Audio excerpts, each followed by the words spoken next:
If you need someone to talk to today, please contact Crisis Services Canada by either calling them at 1-833-456-4566 all hours of the day. Or you can text them at 45645 at 4 p.m. to 12 a.m. Eastern Standard Time. Remember, you're not alone, and Crisis Services Canada is here to help. The FHN network is sponsored in part by Hoddle Services. If you're looking for a disc jockey, karaoke host, video jockey to videographer, our company can help. With over 20 years of experience, we would be happy to help with your special event within Ontario, Canada. You can contact us at 226-988-2895 or visit us at our website at hoddleservices.vpweb.ca. That's HODDLE Services. We look forward to hearing from you and helping with your special event.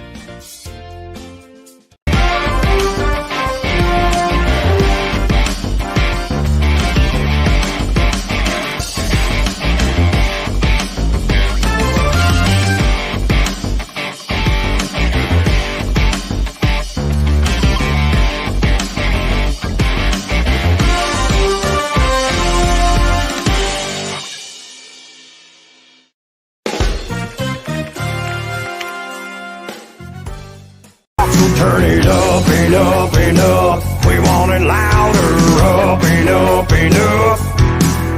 Turn it up and up and up. We want it louder, up and up and up. We're gonna get the music rocking, gonna get the body jumping, wanna get the party pumping round here. We're gonna get the walls shaking with the noise we will be making, gonna get the party pumping round here. Cheers, we fear no beer. To all my brothers, sisters, and here we say, hey, hey, cheers. Welcome, everybody, to another episode of the Smoke Show with Dart Guy and Drury. I'm Jason Maslico, better known as your local neighborhood-friendly Dart Guy. My co-host, as always, Ryan Drury. How you doing today, Ryan? I'm doing great, man. The A's winning streak, I should say, is over, but I'm still feeling chipper about the team, so I'm doing real well, man. And your Leafs finally snapped their skid too. Well, I was just about to say the Oakland A's parade might be temporarily on hold, but the Leafs Nation parade is back on, baby. 2 big wins back to back against the Winnipeg Jets, and apparently the Bay Street Bullies are back because the Leafs are now being accused of being a dirty hockey club. Yeah, I don't. Let me reiterate, the Leafs are now accused of being a dirty hockey club. Yeah, I don't quite think they've reached peak 1974 Philadelphia Flyers or anything. But, I mean, the Thornton hit, and I mean, unless you've been living under a rock, I mean, everybody knows what I'm talking about, I think. The Thornton hit, like, was it a dirty play? Yeah, it was a dirty play. And if my boy Tom Wilson did it, he'd get 4,000 games. But, I mean, you know, should they have suspended Thornton? Like, would people have calmed down maybe if they gave him a game or 2 or something? Probably. Did he deserve it? Maybe. I guess more just because of how late it was.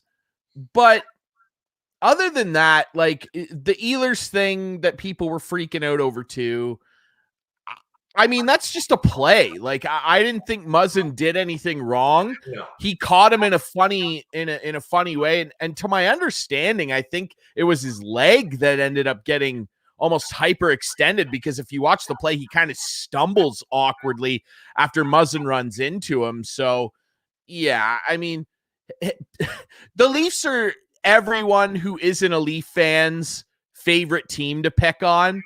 And so anytime there's an opportunity to just completely overblow something and, like, say, for instance, call them a dirty team, you know, people are going to take that opportunity. I personally don't think the team's very dirty. I actually think it would benefit them if they got a little dirtier, not necessarily in the sense of hitting people late or whatever, but just a little nastier, maybe. Like not Brad Marchand dirty. No, absolutely not. But just, you know, playoff dirty that extra little shot when you skate away, you know, making sure a guy knows that you're there as you go back to the bench, little jab here and there, stuff like that. But yeah, it's, the Leafs are probably one of the bottom 5 dirty rosters in the league. Well, Ryan, I will say this, and that is exactly right. That's part of the reason why I'm all smiles right now, because you know what? Hearing the Winnipeg Jets and some of their fan base complaining that the Leafs are a dirty team, some of the players, you know, making comments in the media, that makes me ecstatic. Like, anybody who's been watching the games can see, like you said, there's not like 1970s dirty plays going on here. But the fact that teams are now starting to say this about Toronto, showing you that maybe there's a little, for the first time in a long time, there is that little pushback, and the Leafs are letting people know we're not the pushover team anymore. You're going to come into Toronto, it's going to be a battle. And, you know, maybe it's a little unfortunate that it's taken this far into the season to get there. But, you know, having a healthy Wayne Simmons makes everybody a little bit bigger. Bringing in a guy like Nick Foligno, who's not going to take any crap, makes everybody just a little bit bigger. And you see that trickling down through the lineup. I mean, we're going to get into a little bit of a Leafs love fest here, and I'm gonna talk about, you know, enter Sandman Rasmus Sandin. Yeah. Can we talk about that a little bit too? I'm glad you brought that up. I completely forgot about that play. How could I forget him railroading Blake Wheeler with the nice reverse hit? Well, and I thought it was a great play. It was a brilliant play, and I wasn't you know, a science major, but that's 101 right there. Using his own energy and speed against him. That was brilliant. But the best part of it was from Rasmus Sandin, who, for all intents and purposes, I don't think anybody in Leafs Nation was expecting a whole lot of grit and pushback from. And that was just absolutely beautiful to see, along with his overall performance in his last couple games since being called back up by Toronto. Before I dive too far into it, just a quick reminder, we got a awesome new system here on the Smoke Show. So all those tuning in live right now on the FHN network, ASTV network, you can leave your comments, questions in the comment bar there. We will get to them eventually. I guarantee you that. I'm going to have some really brilliant answers. Ryan's going to make you shake your head and wonder what he's talking about, but that's okay. That's what we're here for. We're yin and yang. We balance each other off.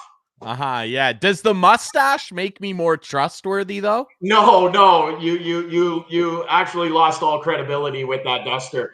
Dude, this isn't, come on now. It's not that bad. I was getting compared the other day jokingly. Obviously, I've got this A's hat permanently stitched to my head lately, as I should. I had a comment the other day that I am becoming Dennis Eckersley, and I had to laugh. And that is my goal. I want to just slowly become 1976 Dennis Eckersley of World Series yonder years. But no, in all seriousness, yeah, get involved with this, guys. Get in the comments. We see them live. We can answer your question right here. It's a great new system we have. I think your mullet needs a little more work to become 19. That's not happening. Yeah, that's not going to happen. But I can't do it. Well, Rasmus Sandin, absolute phenomenal couple games since getting called up. You know, he's only got the 1 point in the last, I think, 3 games since his call up. And you know what? It is what it is. I don't think anybody was expecting them to come up and start challenging Connor McDavid for the Art Ross. But it's the little things that Sandin is doing right. He's got the poise of a veteran who's, you know, played 150, 200 NHL games. I was a little hard on the Sandin selection when Dubas made it. Just kind of thinking, you know, there was some options there that might not have given you the offensive flair that Sandin has the potential to bring, but we're probably going to be a little bit harder to play against. That we're going to be defensive stalwarts instead of, you know, transition, push the puck up the ice guys. But, you know, he's been very impressive. So impressive to the point where, you know, people are now saying that he's made Morgan Riley expendable. I don't know if we'd go that far just yet, but I do have to agree. Sandin's been looking great. He has looked great. And I'll say this. I got to watch him a lot in the OHL. And I had the pleasure of covering the second round series a few years ago of Owen Sound and his Sault Ste. Marie Greyhounds. And a number of times in that series, which was probably one of the roughest series in the OHL playoffs that year, he labeled a couple of bigger guys on Owen Sound in the corner a couple times. And one particular play I recall as well, he had a beautiful hip check on somebody coming over the line. I think it was Grew who was coming over the line, and he hip checked him, and it was just an excellent play. But the biggest thing about Sandin, and yeah, he could put up a decent amount of points in the OHL, and we've seen that lots of guys can, and they don't necessarily do that at the NHL level. I think that that's probably the case with Sandin. Like if you're looking at this guy and thinking he's going to be like a 40 to 50 point player in the NHL, I just don't think that that's in his wheelhouse. What I do think is that he could potentially become a top pair solid guy to maybe pair with Morgan Riley someday, or a really, really good number 3. And the thing about him is, like you said, pressure doesn't bother him. He's that typical European mold of a defenseman. The pressure doesn't really bother him. He makes a good first play on the puck all the time. And he's not afraid of getting physical. Like, he'll throw his weight around a little bit. And I think that hit, when he saw Blake Wheeler coming in with speed like that, I think his eyes lit up. Yep. Similar to what they did in his OHL days, where he thought, I'm going to make an impression here. And people maybe think I'm not that tough. I'm going to show you that I can stand up in the corner and make a play on a veteran guy who gets in on the forecheck like that. And it didn't bother him at all. He got the puck and he made a great outlet pass, and they went the other way. That is the strength of his game, his first pass, and he almost always makes the right decision under pressure. And that's probably the nicest compliment I can give a young defenseman like that. Oh, completely. And I mean, some of just the absolute poise under pressure for a kid that young who's, really hasn't been playing a whole lot of hockey in the last year. Very, very impressive. He can skate too, Jason. Like, he's got great edges. Watch him, look up some of his OHL highlights. Like, he can come back around the net, turn his edges in, and make a quick pivot. I mean, it helps him so much in that transition game. He is a modern day transition defenseman who can really, really skate well. So then, to address the question, and any of the viewers want to, lay their thoughts on it, feel free. Does Sandin make Morgan Riley expendable? No. No. Well, and I agree. And, we go back to good old Leafs Nation. I love you, all of you, most of you. It's for me, it's a little bit of the typical Leafs Nation overreaction, right? People were ready to send Freddie packing when Campbell went on his run. We're seeing now that perhaps Campbell and Riddick and Hutchinson were great fill-in guys, but when it comes down, push comes down to shove, hopefully Freddie's your guy that's going into the playoffs. So, people were ready to send Freddie packing the minute Campbell won a couple games. Sandin comes in and plays a couple of good games. And you know what? To Leafs Nation's credit, mine as well, I've been very frustrated with Morgan Riley for a season and a half now. Okay. He's just been, I dare I say it, atrocious for the most part. At times, sure. I mean, I'll offer you this in rebuttal. I was pretty sick of John Carlson too a couple years ago. Yeah. Well, don't get me wrong. I'm not saying ship Morgan Riley out. And if anything, maybe this has helped lower his price a little bit this last season. However, there's been some pretty bad defensive reads. He's taking himself out of position time and time again by overcommitting to laying down to try and block a pass. It's just, I don't know if he needs a week or two before the playoffs start in the press box like Freddie to regain some mental composure. I don't know what he needs, but he hasn't looked like the Morgan Riley that Leafs Nation fell in love with over the last couple seasons prior.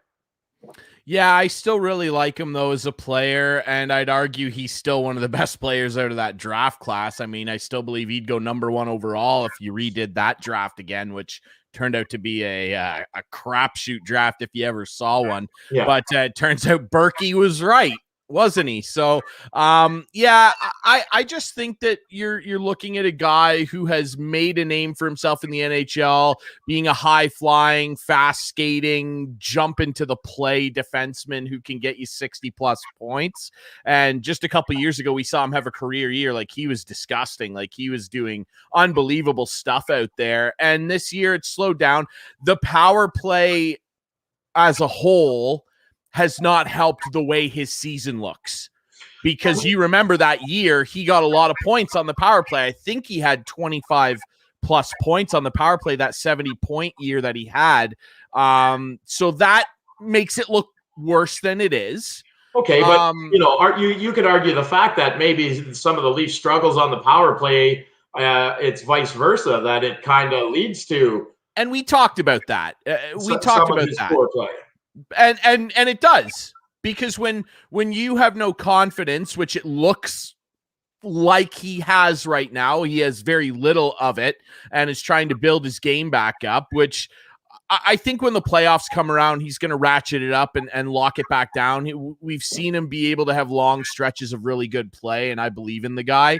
But yeah, you're right. We talked about that last week. Obviously, when you take away somebody's shot like he can have, and his ability to make things motor on the power play back there, when you've got a guy back there that's, not chugging along confidence-wise, that can mess up the rhythm of your power play. But, it has to be said, like we talked about last week, if other guys were a little better as well, their power play wouldn't be so bad, as bad as we've seen it lately. So, yeah, it's a bit of a give and take relationship there. I think that if their power play was marginally better, 5% better over the last little while, his numbers wouldn't look as bad and people wouldn't be quite so down on him. I would say my level of concern when it comes to Morgan Riley and what he's going to offer in the playoffs is extremely low, if not zero.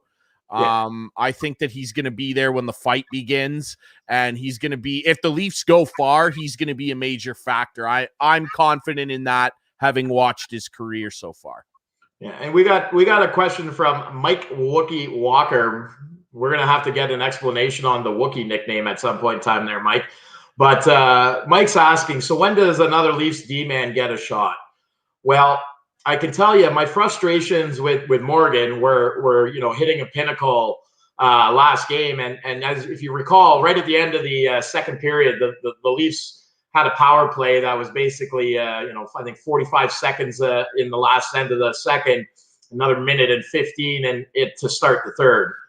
And after watching Morgan kind of fumble around with the puck for the last 40 seconds and basically burning the first half of that power play. I posed that question to Twitter. Or I didn't pose the question. I basically said I would not be opposed to seeing Keefe try Sandin on the point. Just you reward the kid's playing good. Give him a little reward. Give him a little taste, a little motivation to keep that effort going. And lo and behold, to start the third period, Sandin was in Riley's slot on the power play. So I mean, I think, Mike, to answer your question is I think that time is now. If Keefe is uncertain or just maybe wants to take a little pressure off of Riley for the last couple games before we head into the playoffs, I think that time is now. You need to figure out what you have back there in those last couple games, and if maybe there's a combination that might work, and whether that's throwing Sandin up there, maybe giving an unsung hero like somebody like maybe a Travis Dermott a shot. I mean, at this point in time, and this is no disrespect to Morgan Riley, there can't be anything worse at this point in time than maybe a Martin Marincin. Whoa! Now we've gone into crazy town here. That's a little far. He's been so subpar that at this point in time you have nothing to lose by trying to get some chemistry with somebody else back there. So I definitely the agree. answer for me is the time is now, or Wednesday against Montreal. Yeah, I agree. I still believe, hearkening back to what I just said, that overall in the playoffs, which is all anybody in Toronto should care about, and rightly so, the best Leafs power play, all things, everyone's healthy, everything is clicking. The best version of the Leafs power play has Morgan Rielly on it. But right now, there is merit to giving a kid like Sandin off his strong defensive play a little cookie and give him some power play time with those big boys. Why the hell not? Like, just anything to get out of a funk, and maybe he does something and the Leafs score, and he was directly involved in the play, and Rielly sees it and goes, well, I can do that too, and starts to build his confidence back up that way by, like you said, watching. Yeah, Dermott, he's had such an up and down season, really an up and down last couple years. But he's a guy that has shown that he's got some offensive pop too when you give him some time with the puck back there. Yeah, right now is probably the time where you want to maybe give Rielly a bit of a break there. And Sandin is probably, offensively gifted wise, your next best option, in my opinion, just in terms of what I talked about before, his skating ability. He can walk the line. He's fluid, doesn't panic with the puck. When that fourth guy comes up and starts to pressure him, he's not going to freak out and make a bad bobbled pass. But at the end of the day, Morgan Rielly and the rest of that power play unit has to take it upon themselves to just be better. And the best version of the Leafs power play has Rielly on the point. So they got to get this figured out with him for sure, because the playoffs are not far away. No. And you know what? In the end, you give Sandin a chance. He ends up excelling and looking good. And the worst thing you've done is realize you have two options back there. Yeah. So absolutely. I say the time is now, Mike. Kind of alluded to it a little bit earlier, but I'm very excited to talk about the Ginger Ninja, Freddie Anderson, back on the ice for a 90-minute skate with the Leafs today. Yep. What are you giggling about there, Stash? Nothing, man. Leave my Junior Eckersley alone here. Come on now. Let me get there. No, it's Freddie Anderson, 90-minute skate today. First time on the ice since March 19th with the team. Had a very strong message afterwards to maybe Leafs fans who've been hard on him, maybe some of the media that's been hard on him, and basically said, I know what I'm worth. I know I'm still a great goalie. And you know what? At this point in time, I didn't want to hear anything else but those exact words come out of Freddie's mouth. The guy obviously was struggling mentally. I know they've made it about a knee injury. And while that very well may be true, Freddie was talking about, not having the same strength to push off, to challenge. And he was saying, I think that looked pretty evident. And that was, maybe a little bit exposed before he decided to shut it down with the team. But I think we all know that just as much as maybe there was something wrong with the knee, I think there was a lot going on between the ears. And judging by how Freddie was talking, how he handled himself, he seems like he's ready to go. Obviously, we were talking about this a little bit last week too. We the Leafs, because I am part of the team, so I can say we. Yes. We need him to get a couple games in. 1, 2, I don't care. As long as he gets at least 1 or 2 games in before the playoffs start, it's no question. You got to go with Freddie. And this is a very positive sign to see him so upbeat, so confident, and finally back on the ice. Yeah, it's a huge positive. And like we've talked about ad nauseum, Freddie is the number one goalie here. That run by Jack Campbell was fun. What if it turns out that he's just a really good backup goalie, which I think he is, who had an incredible run, and good for him. What a great guy and all that. Yes. And that's awesome. He's overcome a lot to get to this point in his career, and that's great. Freddie is the number one Maple Leafs goaltender. And I still feel like I still feel like he will be back next year. Like almost no matter what, because I really don't know where the Leafs go outside of him. And the money is going to be tricky this year. The Leafs have a tough, hey, it's been this way for like 4 years now. They've got a tough financial situation going on. They really do. And hey, I know what it's like to lose a number one goalie. It sucks. I still feel like he'll be back because I don't know where you realistically improve on him unless it's a big trade and you deplete your roster somewhere else. Now, the Leafs. I looked at two teams. Arizona. Was that? Arizona would be the first team. When I'm talking about quality of goaltending prospects, the first team that comes up to me is the Vancouver Canucks. They've got Thatcher Demko, who, in large part has done everything that's been asked of him. Looks like he's got a solid career ahead of him. But pushing and coming up behind him probably very quickly is Michael DiPietro. You're looking at the Vancouver Canucks and saying, for me, there's no way beyond 2-3 years from now, they're going to be able to keep both those goaltenders. So why not jump out in front of that and maybe try to land one of those guys now? The other possibility would be looking towards maybe Nashville Predators with UC Saros as well as Askarov coming up. Askarov's obviously a couple of years away, but these are some top tier young goaltending prospects, and in some cases a little more battle proven.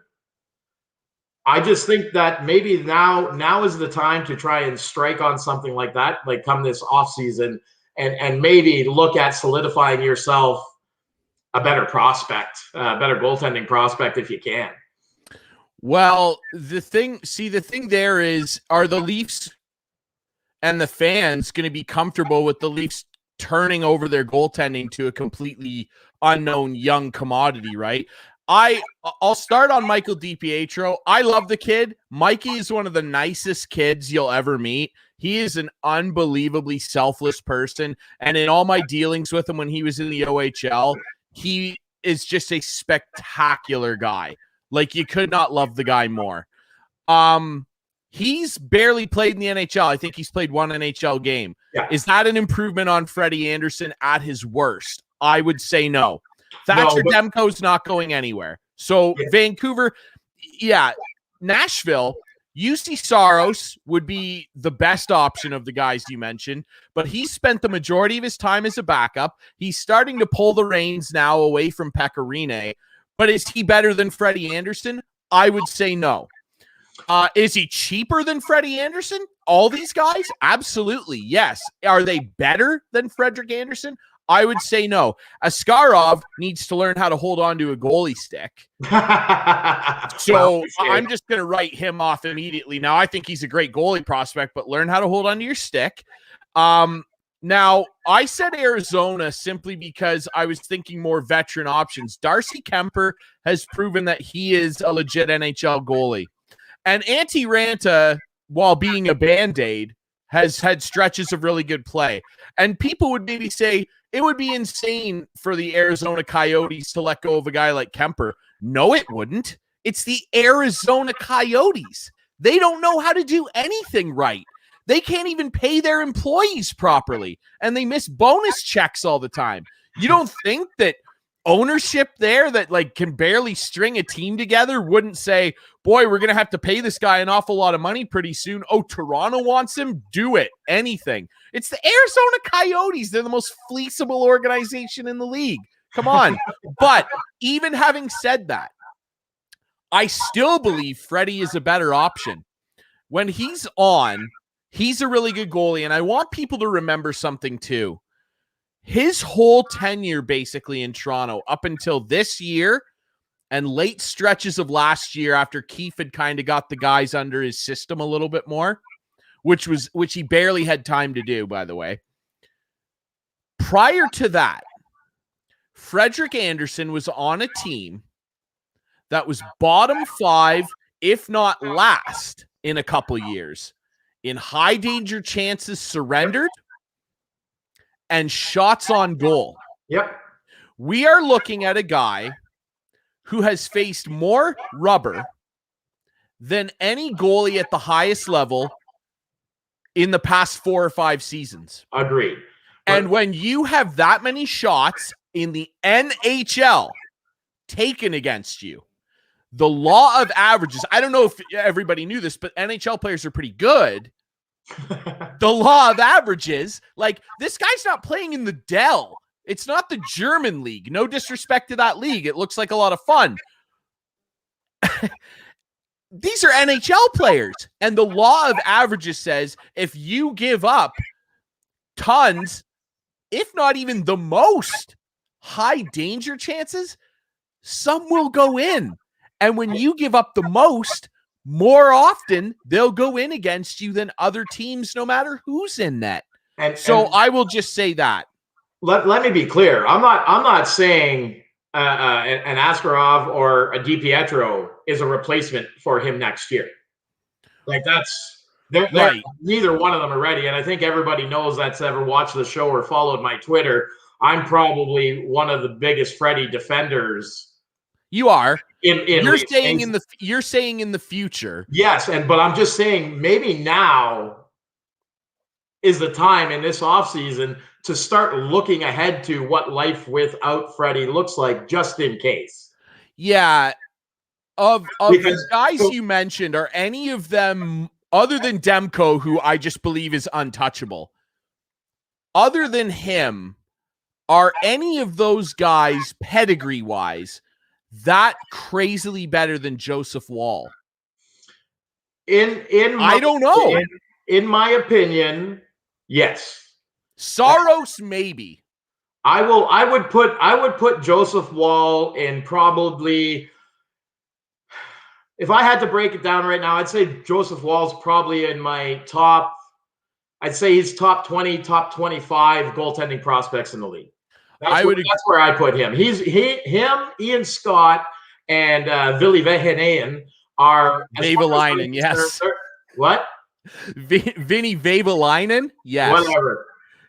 Whatever. Yeah. That guy. The guy from Columbus we just got, not named Foligno or Nash. Yeah. I believe they're all within, say, 20 to 25. I think that's a pretty fair evaluation of what their talent level is. I don't think any one of them is really leaps and bounds higher potential than the next. I mean, it's not a bad gamble to play when you got 3 out of the top 20 goaltending prospects in your system. But Ian Scott hasn't played in a year and a half, 2 years because of his hip injuries. Yeah. So at this point in time, are we almost, you don't want to ever give up on a kid, a la Jay Campbell and everything he's doing right now. Jack Campbell, sorry. Right. Proof that players can persevere and hard work will get you somewhere. But that's a long time to go in some very important development years without playing hockey.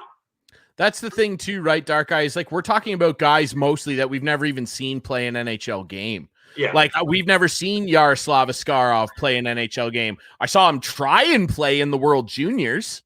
I saw him try and play. Now, does that mean he's going to be a terrible NHL goalie? No, I don't think so. He's got to learn how to hold on to his stick and calm himself down. Athletically, he's one of the most mind-numbingly tantalizing prospects I've ever seen athletically. Like, he'll do whatever you want. The scorpion kick, all of it. Like, spread eagle, it's incredible. He's got to calm down. When Yaroslav Askarov plays goal, it looks like this. And it's like, holy... A good NHL goalie coach is going to rein that in pretty quick. Could you imagine if Mitch Korn was still there? Like, Mitch Korn would take that guy and do incredible things. Best goalie coach maybe in NHL history. That's only because I haven't had a shot yet, but okay. I believe in you. But the other guys, DiPietro is an interesting guy. I love Mikey. The thing that will be tough for him is that he's a shorter guy and people tend to lean away from that. You see a guy like Saros, though, having success being a shorter guy. Yep. It's just one of those things where we're talking about something that is like the hardest thing to predict. It's almost as hard as predicting like a good quarterback. Like a guy will get picked and you're like, I don't know, I guess. Like he looked really good in college. It's the same thing with goaltending. It is so hard to predict who's going to be a good goalie. Sometimes guys just come out of nowhere, like a Braden Holtby. You know what I mean? Henrik Lundqvist. And sometimes guys get picked really high, like Jack Campbell, and they don't pan out as an 11th overall pick, but they turn into a really good backup goalie. So, yeah, it is something that the Leafs are going to have to address as soon as this summer, because Freddie's contract is up, and then you're looking down the line at Hyman and it's going to be tough.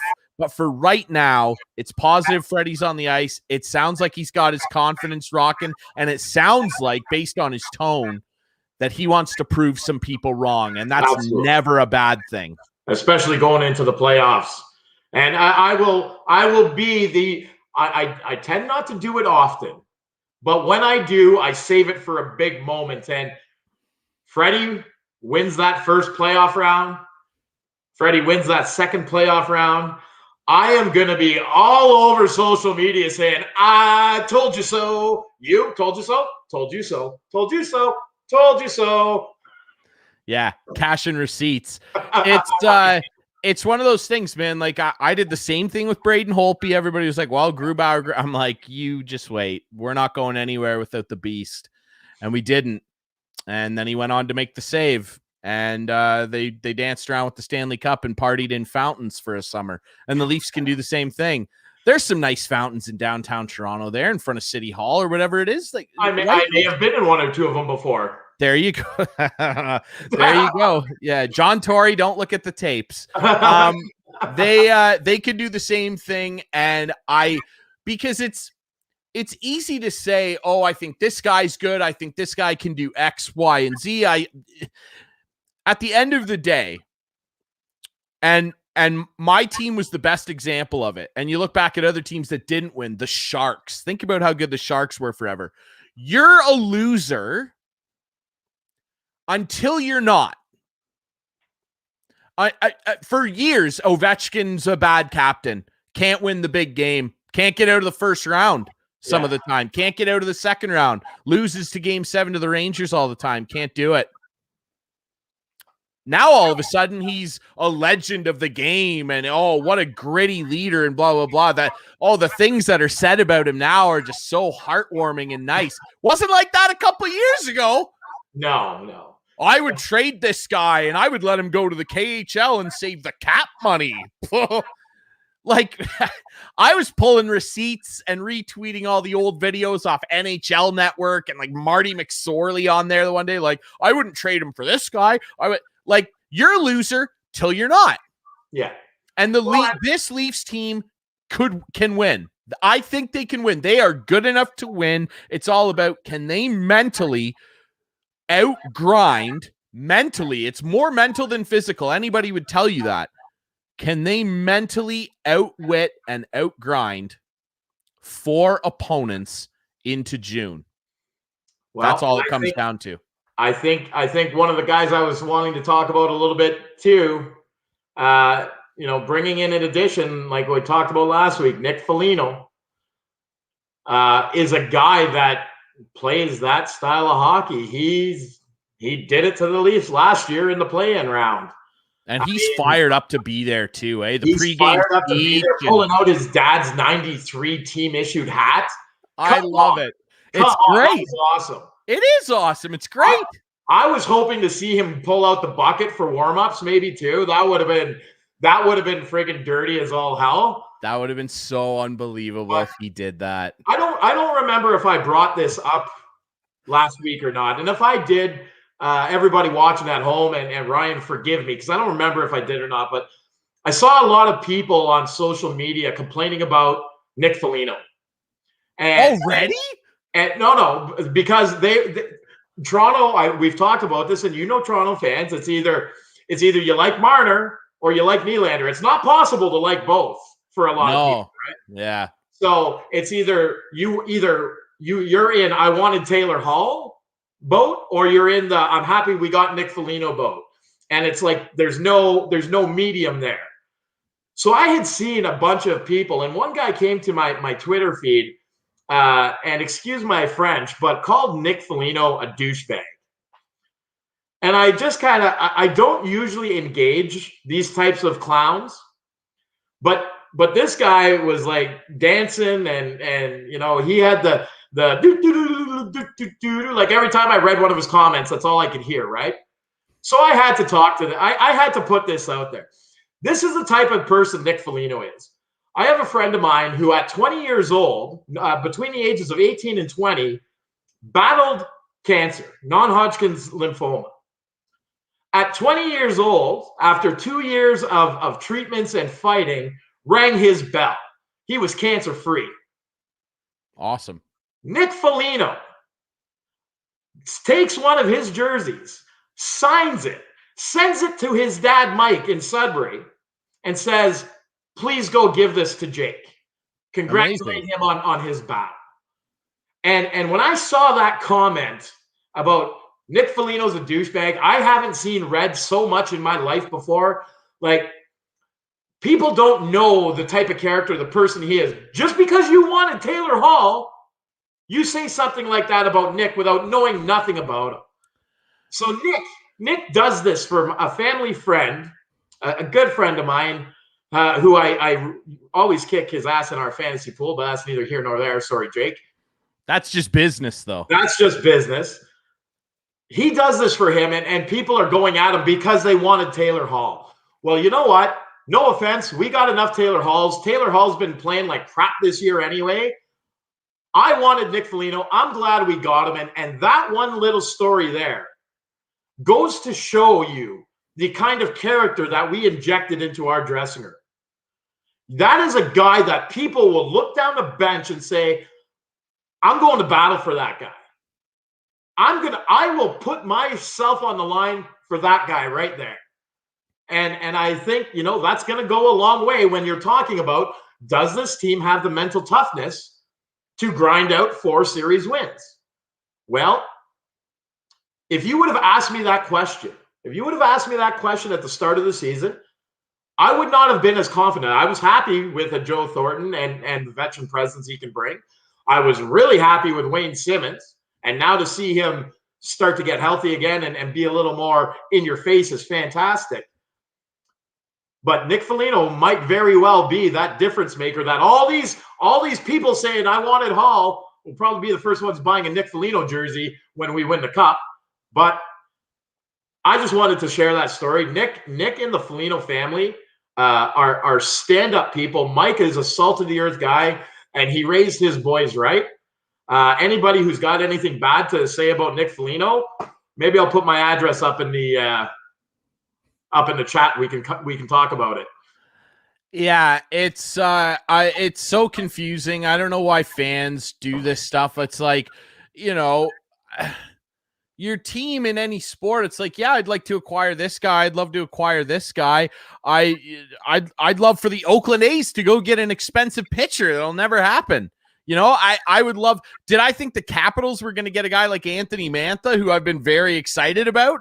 No. Like, were there other guys that I was thinking about before him? Sure. Same with the year they won the cup. But, like, man, when it comes to Nick Foligno, and I spoke about this after the trade deadline when we were on, my cousin is the assistant coach in Columbus. He has been for a couple of years now with Torts, and said, I can't think of hardly any guys I've ever come across in pro hockey that are a better pro and a better man than this guy. Captain of that franchise, did so much work for the hospital down there because, of course, you'll remember Nick and his wife, their baby had a lot of complications. Believe it was a heart thing. They did a ton of work for the community of Columbus. Torts, of course, as you know, is a really big dog rescue guy, and Nick Foligno helped him out with a bunch of dog rescue initiatives. Going all the way back to his days in Ottawa, you can't find anyone saying a bad thing about this guy at all. And it's one thing to just be a good guy off the ice. It's another thing to carry those qualities onto the ice and go 120 every single shift. I challenge anybody to go back and find a shift where Nick Foligno wasn't working his ass off the entire time to try and get the puck, get it into the offensive zone, dig it out, get it to the net, take it there hard, take 60 cross checks standing there on the power play at times. Like, this guy does every little thing. He wants to win every battle, and it raises the level of everybody on the bench. The intensity is there right from the word go. And as the captain in Columbus, Leaf fans, how can any of you be saying that, oh, I don't want this guy, I'd rather have Taylor Hall? I like Taylor Hall. No disrespect to Taylor Hall. He's a talented player. The Leafs don't need any more of these guys. Exactly. How many more guys like William Nylander and Mitch Marner do you need? They've already got guys that dance around with the puck and are soft on the wall. Like, Taylor Hall skates really fast and has a nice snapshot. The Leafs don't need this. The Leafs don't need this. And after last year in that play-in round, whatever you want to call it, the playoffs, the play-in, whatever, how can you look at the performance Nick Foligno and his teammates raised their level to his level and did to the Leafs what they did and go, oh, yeah, no, I'd rather have Taylor Hall? So, Ryan, Did you watch? One of the best things that this Ronald McDonald said to me was, I did not like how much Nick Foligno was whining to the refs. And he said, were you not watching the playoffs? Did you not see him whine to the refs? So you didn't like the fact that the team captain, whose job it is to communicate with the referees, was doing his job? Is that what you're telling me? You didn't like that the team captain was talking to the refs? Do you even know hockey? Oh, he whined to the refs. He was a D-bag because he was whining to the refs. He's the team captain. He talks to the refs. Yeah, this is standard operating procedure in every single sport. And that's why I had to correct myself when I said I love all of Leafs Nation. I had to correct it to I love most. Yeah, we've talked about it before. There's a lot of angst in the fan base, and I understand, but he is a guy that you need. And we've talked about this a lot. Look back over just the last decade of Cup winners. When Chicago finally got over that hump, go back to that first Stanley Cup championship in 2010. The guys just couldn't say enough good things about John Madden. Yep. Fourth line center. I think he averaged like 7 minutes of ice time in the playoffs. But he was on the penalty kill. And he was a veteran guy who'd won before in New Jersey, of course. Jonathan Taves couldn't say enough great things about what he did for the room, and Kimmo Timonen and those guys. Yep. LA Kings. Let's look at the LA Kings when they brought in guys like, obviously, Jeff Carter, of course. But when you look at a guy like Mike Richards, Jarrett Stoll, guys like that. Mike Richards has become a punchline now for the way his career ended. He's a bloody, really good player. Yeah. Go back and look at those 2 cup championships. He was a maniac. He was so good for the Kings. I mean, if I was doing what he was doing, I might be able to skate a little quicker and move a little quicker. Let's relax. Let's relax. But I hope he's well. I really do. And then, of course, you look at the other Blackhawks teams. They brought in guys. They brought in veteran guys like Antoine Vermette, but Tampa Bay just did it. Coleman and Maroon and got like, they weren't bringing in Taylor Hall. What the hell would the Tampa Bay Lightning do with Taylor Hall? He'd be on their third line. Taylor Hall, what do they need him for? They've got Stamkos and Kucherov. I don't know if you've heard of them. Point, Killorn, Palat. Like, what the hell would the Tampa Bay Lightning have done with Taylor Hall last year, for instance? Exactly. They didn't need Taylor Hall. Time after time again, it's the character guys that carry the team sometimes through the darkest times. And that's what the Leafs have been missing for the last 4 years. And they finally I'm telling you right now, when the contracts, you can go back, check my receipts on Twitter. There's my handle. Go back and look. When the deal was signed, I threw up a little. And I'll tell you who it was. When the Capitals, I think it was probably mostly because he was a former Penguin. And I was like, oh, God, really? When they gave Brooks Orpik $5.5 million a year, I'll admit it right here. I went full dumb fan. I was like, this is awful. I can't believe they gave this guy who gets, 9 points a year? And I knew then Brooks Orpik's not a points guy, but I'm like, $5.5 million? Yeah, what the hell are they doing? For 15 hits for 15 hits a game. Oh my God, dude. There's no way the Caps, and they all said it. Same deal with the Blackhawks back with Madden and the Kings with Richards and the Penguins with Hornquist, and go down the list of every cup champion ever. The Caps would never have won without Brooks Orpik. He's that type of guy that you win with. That he's $5.5 million well paid, ladies and gentlemen. And what they gave up for Nick Foligno was significantly less, in my opinion. And I just think this guy can be a catalyst for change in the playoffs for the Maple Leafs. I really, really do. So I didn't really expect that I would turn this into an entire Leafs love fest, but I'm not done yet. I'm sorry, Ryan. I know there's let's continue. There's other stuff. Jason, we'll get there. When we're talking about character amongst this Leafs team, once again,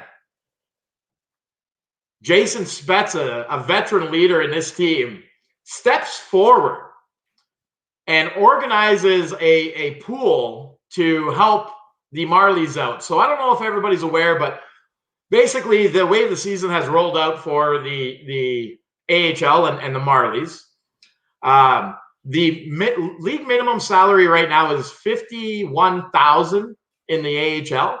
Yeah. Because of what's happened now, players are getting only 52. Their salaries were reduced by 52%. Yes, correct.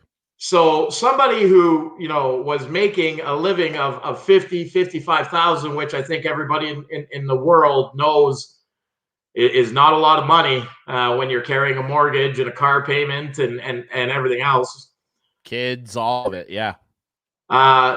Jason Spezza spearheaded a movement to pool together money from the NHL club players to help out the players on the Marlies who have experienced a significant financial, pay cut. I mean, yeah, I get that some of them are making a lot more than 51,000, but the bottom line is, I don't care who you are. If you're used to a certain budget based off of your income, and somebody comes to you and says, we're going to cut that by 52%, you're in trouble. It's going to affect anybody, of course.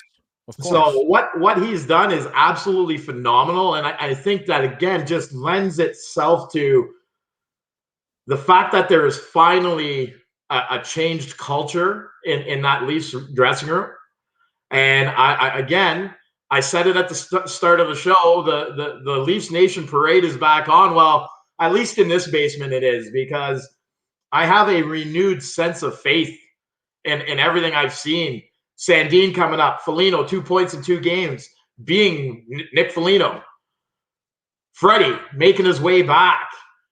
Spezza stepping up for the guys in minors. Marner getting his 100th goal the other night, 350 career points. Nylander with a defensive play, a defensive cover back check that turned into a turnover and a quick transition to a John Tavares goal. It's like I'm living in the Twilight Zone here. A lot of strange stuff. Guys, girls, Leafs Nation, start planning the parade. You heard it here first. Start planning the parade. It's going down. Yeah, they have, as good a chance as anybody, and I'm excited. I'm going to be, not even having a fan hat on for that team. I'm going to be disappointed if they can't make the conference final. Like, this is a year that they just have to take advantage of it. They're better than the other teams in their division. They got to get there, and it would be exciting for the fans. I had my party. I mean, if Ovi and the boys want to have another one, I mean, I'll jump in, but I'm okay with diving into a fountain again. But the Leafs, it would be great for the league in a year like this where a lot of revenue's been lost, and it would be great to have an original 6 team do something like that, especially one that has been so championship starved. Like it would just be awesome. And I think they can do it. And you deserve to be optimistic, dude. Absolutely. The parade might actually need planned. Well, I'm going to tell you, Ryan, you said if the Capitals have another parade, you'd be there. Security ain't letting you within 10 miles of that parade with that stash, so don't even worry about it. Come on now. They'd let me into the front of the line. I look official. No, it's not going to last much longer, I'll tell you that. But yeah, it's I'm telling you, man, when you go through all that pain, and Leaf fans, you'd argue have been through generations more pain than I went through. But I didn't live through the last time that the Leafs were dominant in the playoffs. I wasn't alive back then. I only knew what I knew. And all I knew was failure and pain. And when it ended, it's just incredible, man. It's incredible to watch your team win the cup and be able to celebrate it with your friends and family. It's just awesome, and I really hope that the Leafs can do it. Well, I appreciate the support. Yeah, I had a lot of fun already. Does too. One last thing. We don't need to get into it because I don't think anything more needs to be said, but Steve Simmons and whatever her face was that was commenting on my Twitter, retire. Please retire. Pack it up. Call it a career. The run is over. When you go out and you say Patrick Marleau shouldn't have dressed for that game last Monday and should have just ended his career and not broken Gordie Howe's game played record, Steve Simmons, I've met you. You are very polite to me in person, and I will always appreciate that. So don't get me wrong here. I think outside of your journalism, you are a great guy. But I think it's time to hang up the troll articles. You're 55, 60 years old. Try being a better human and cut the fucking bullshit. Sorry, had to say it. And the other one that I was talking to, I really can't remember her name. She tried to chirp me back saying she wrote Pat Burns' biography and she's been covering the Leafs for 44 years. 44 years. I haven't even heard of you, and I'm one of the biggest fans around, so I don't know what that tells you. But to diminish a point in time in Patrick Marleau's career, a career-defining moment, by saying he should have retired and him breaking Gordie Howe's record was disrespectful. Are you kidding me right now? Do you think Gordie had a problem when Wayne Gretzky was beating his scoring records? No, Gordie was in that. He was there.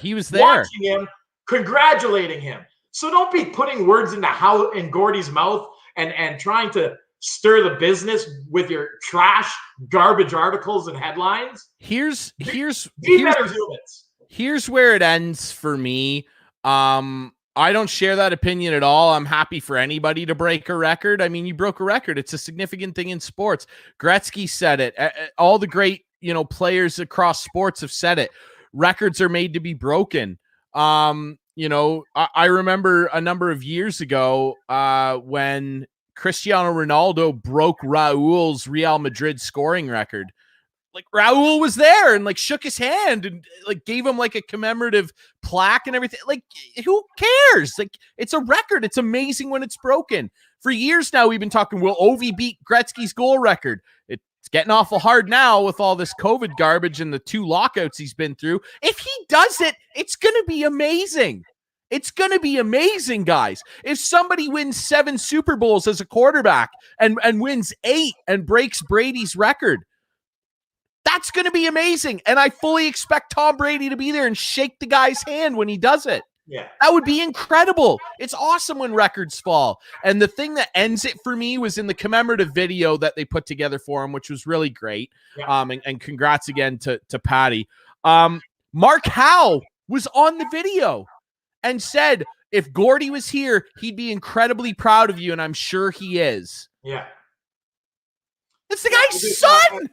I've just gotten so tired of Steve Simmons' journalistic style, where he's no longer. It's just poking the bear. Yes, and he's become a shock jock. He's become like Dean Blundell is what he's become to me. Yeah, and I'm fine.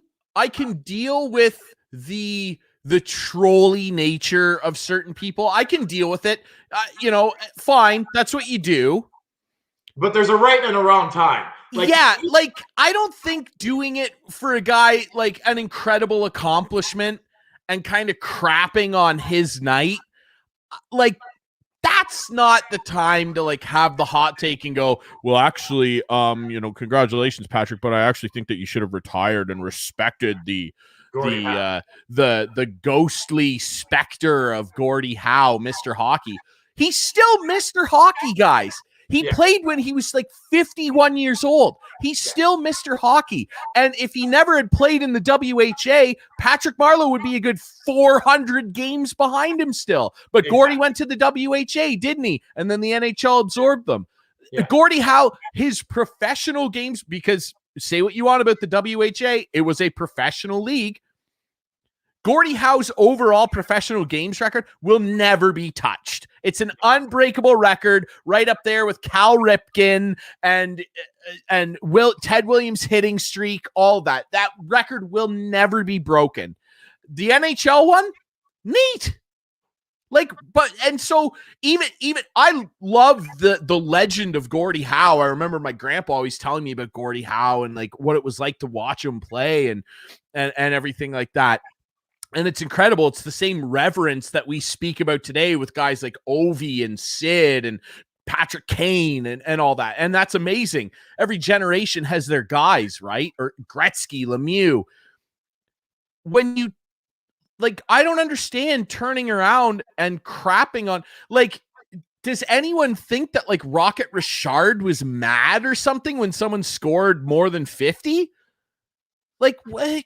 I don't understand the hatred, and it's just the wrong time to have a hot take about something. Absolutely. Even if you're the most staunch Gordie Howe guy ever and you love Gordie and that's great, keep it to yourself. Yeah, the sickening thing for me about this, and in a time, in a world where we're more than aware than ever about mental health, about online bullying, about whatever you want to say, in a time where we're more aware of it than ever before.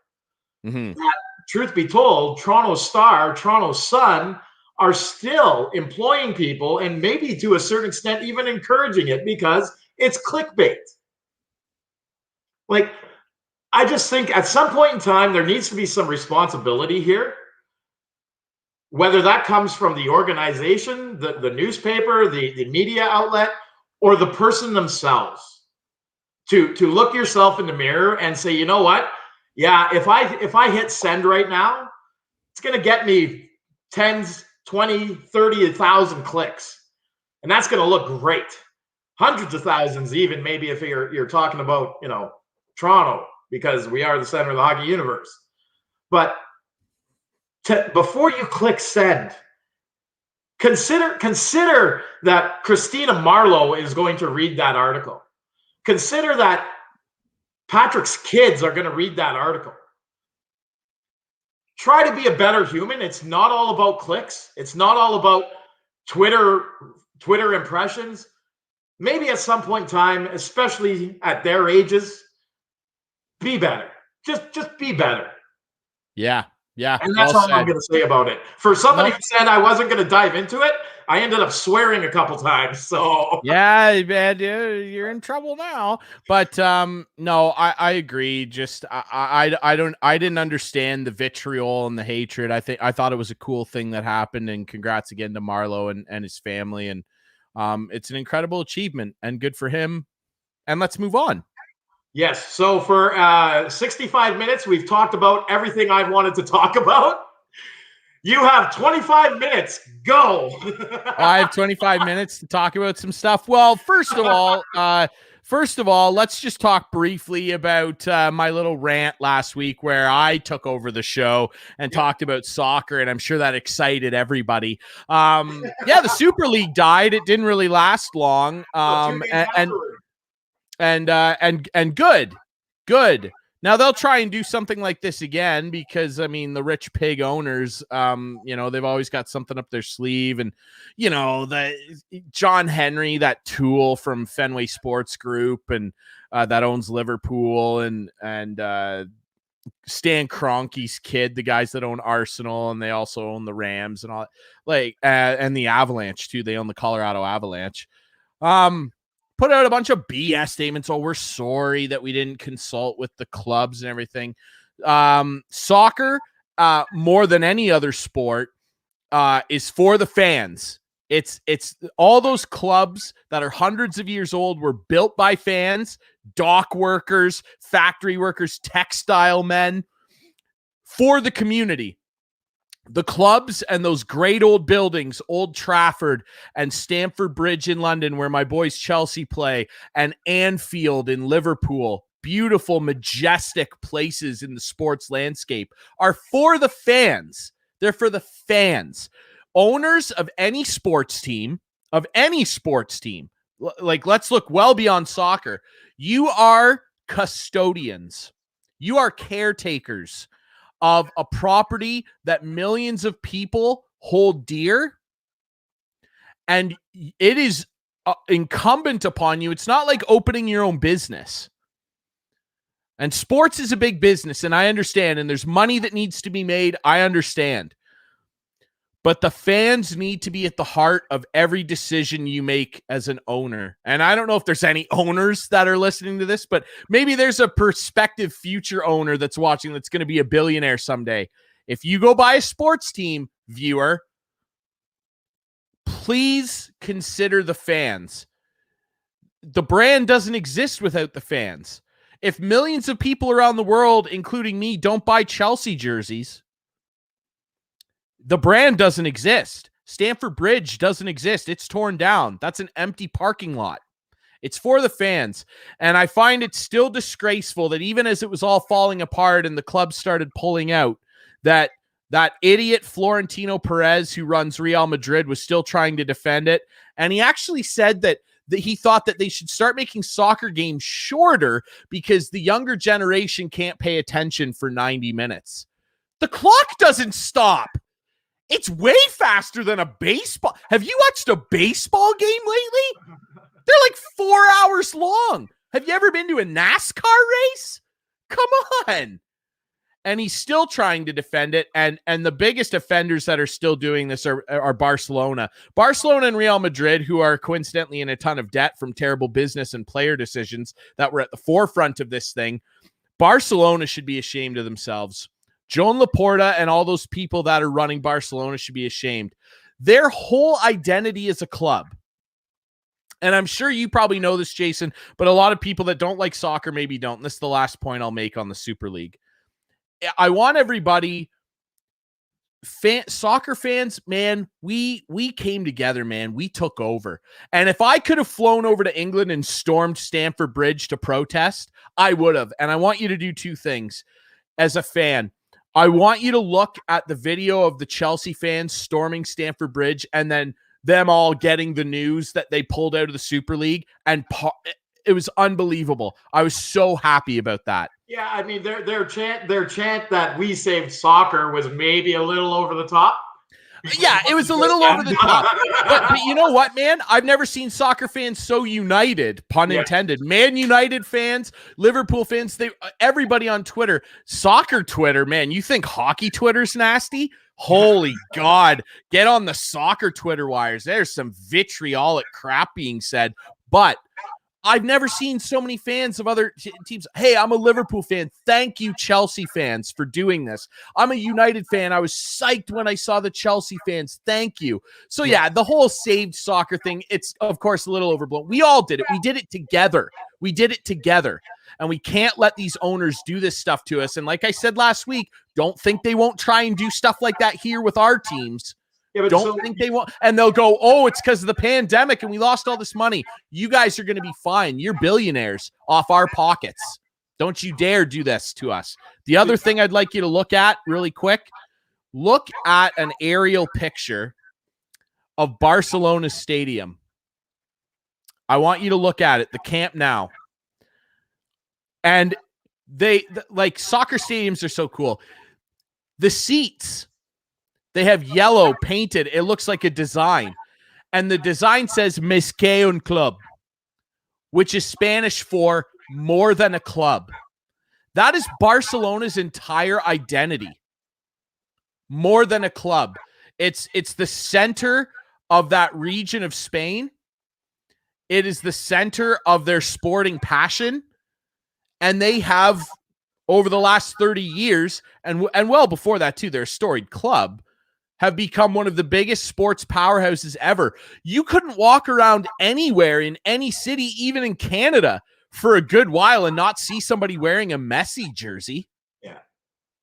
Oh, more than Toronto, you see them everywhere. Absolutely. The immigrant population that comes and loves soccer and enriches our communities here in Canada and in North America and helped me become a fan, more than a club.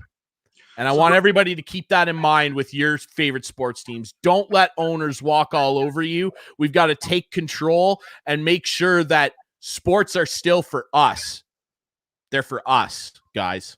So you say that, you believe that the owners will try a Super League or something similar again. I wouldn't put it past them. I was going to say, with it lasted what? 2 days. 2.5 days. Yeah. Before it was, essentially dead in the water. I really, they may try to come up with a different angle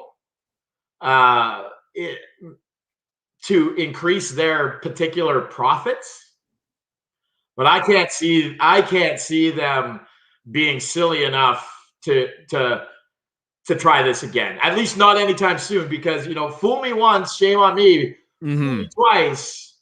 I don't think you come back, or some franchises might not come back from a second attempt at this. I hope so. I hope you're right. I hope that there's still punishments coming in some form. I hope. I've read rumors on The Athletic that some of the ownership groups are considering selling the team.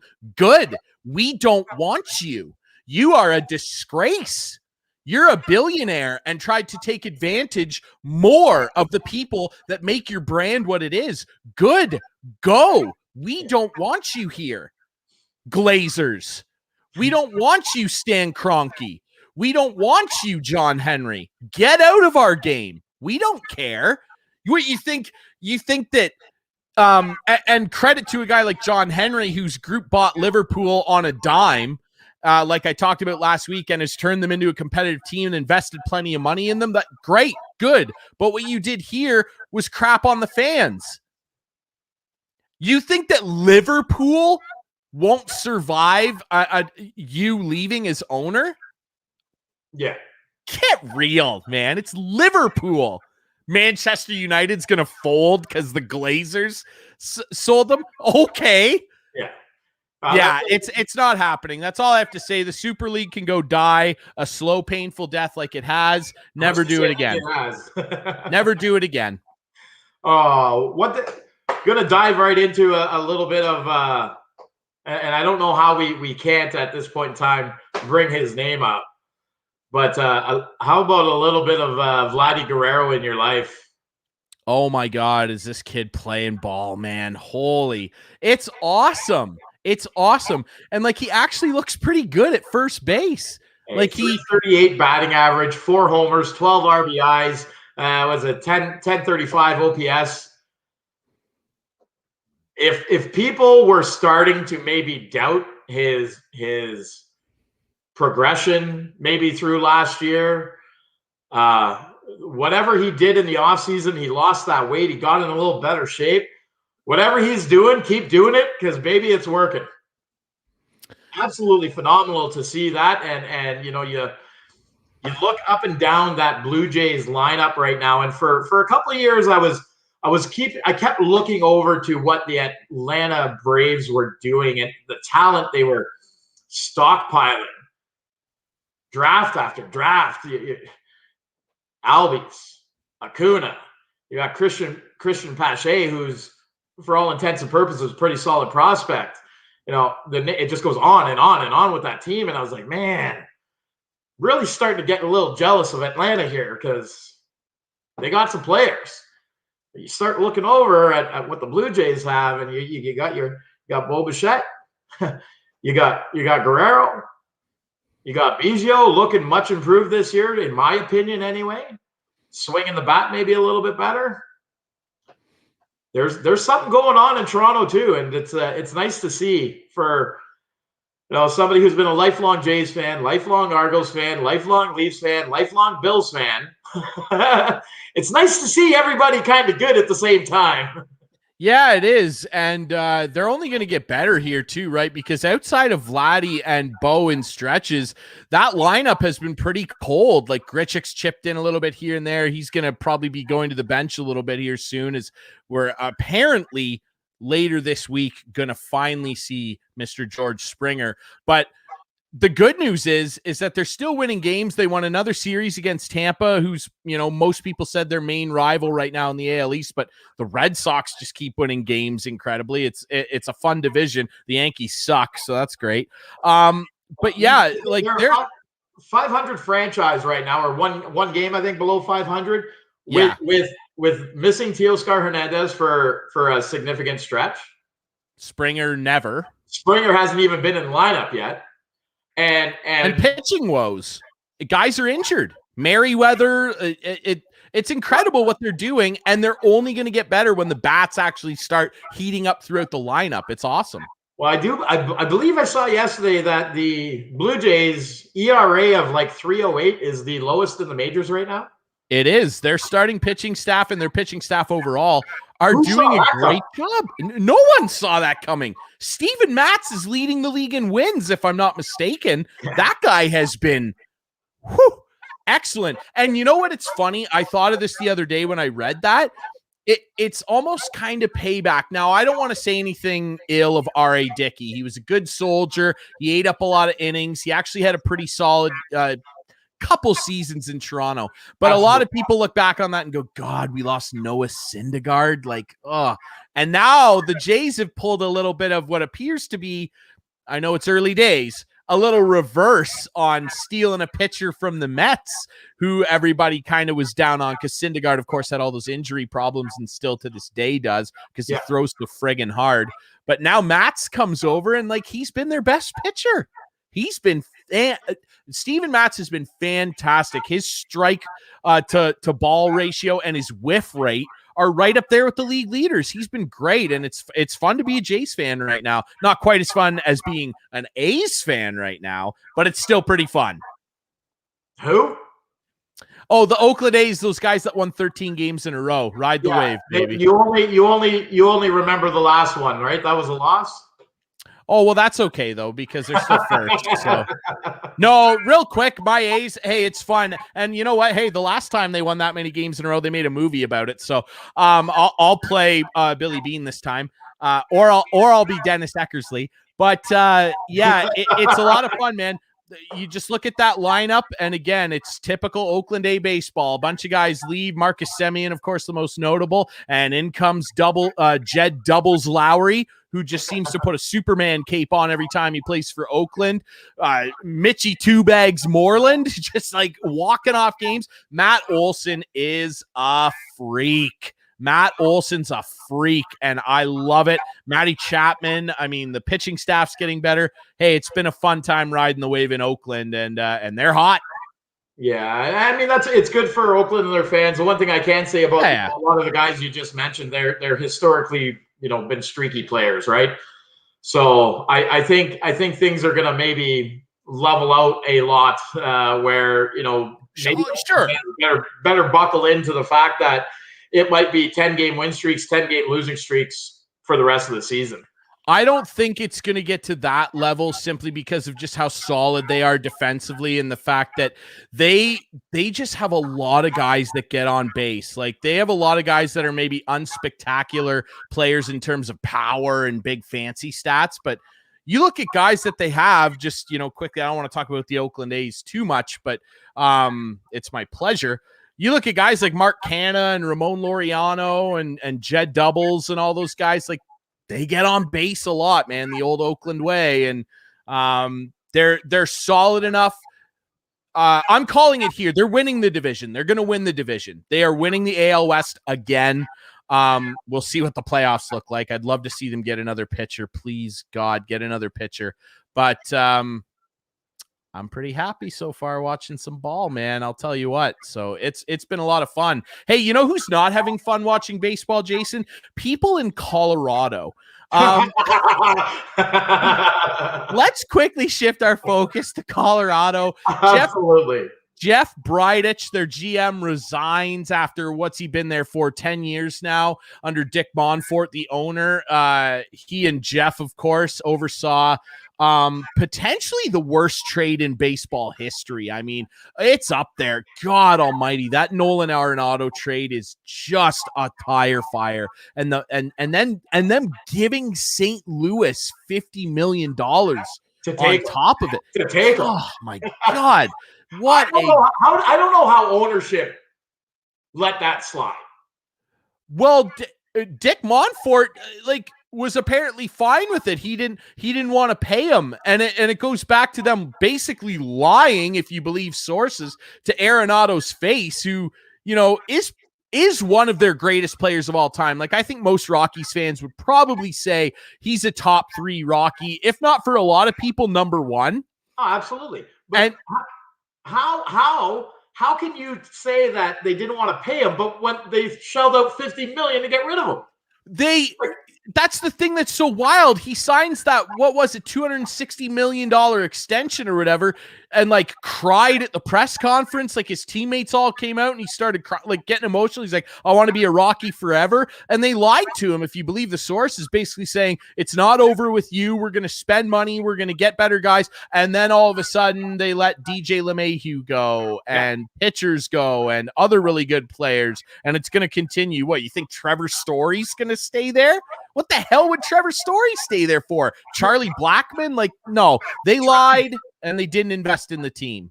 Truth be told, I am actually dumbfounded that Trevor Story hasn't said that's it. I've played done the Patrick Waugh and said I've played my last game in Colorado. Just role reversal. I'll make another prediction that I don't think most baseball fans that are paying attention would call a hot take. So, I mean, when this happens, don't look back here this time and call me a genius for it. But he's not going to be a Colorado Rocky by the end of July. I don't think so. I would say by the end of June. I mean, but yeah, you never know. A guy with his competitive nature, he can't be happy with what he's seeing. He could not be happy unless somewhere in the background, Trevor Story doesn't care about winning and he's happy just making his money. I can't see how he'll make more somewhere else. More somewhere else. He's not going to be a Colorado Rocky. It would be, I would call myself flabbergasted if he is a Colorado Rocky beyond July 31st. There's just no shot. That's what a team like maybe your Oakland A's or the Toronto Blue Jays could. Yeah, right. The Oakland A's are going to acquire Trevor Story. Well, I didn't mean Trevor Story, but there might be some pitching that is ripe for the plucking there at the moment, right now. Yes. Yes, absolutely. Marquez. German Marquez. Yeah. Is he a guy? He's a really good pitcher, man, and he pitches in the most difficult ballpark and still has a high whiff rate. I like German Marquez a lot. Yeah, he's a guy, I'm glad you brought him up, that I think could be a very tantalizing target for a team like Toronto. Absolutely. Yeah. Absolutely. But before you get any ideas of saying he should go to Oakland. Well, yeah, Oakland would need to get a good young pitcher that's still under decent control on manageable dollars. Like, you look at a guy like a Luis Castillo or someone like that.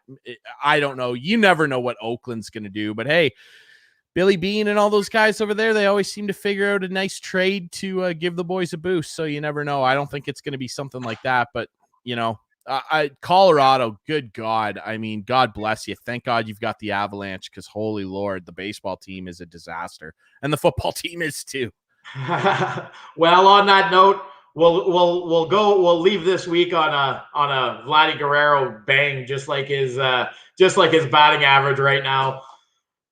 Awesome show, Ryan. As always, a pleasure shooting the breeze with you. A huge thank you to the FHN Network, ASTV Network for hosting this amazing show. They should really start paying us a little more because, I mean, we're fantastic. Huge thank you to our producer, Matt, in the background. You never see him, you never hear him, but he's always there making sure that we look good, and he's editing out my F-bombs talking about people that upset me. Heartbeat of the show, man. Matt in the back. Got to give him respect, man. We appreciate you, buddy. Absolutely. And last but not least, a huge thank you to Ryan, my co-host, to the fans watching at home every week, and Dry County for supplying us that beautiful, beautiful opening track, Hey, Hey, Cheers. Be sure to check their stuff out. They got a brand new album coming real soon. But other than that, that's it for another episode of The Smoke Show. So until next week, remember, where there's smoke, there's fire.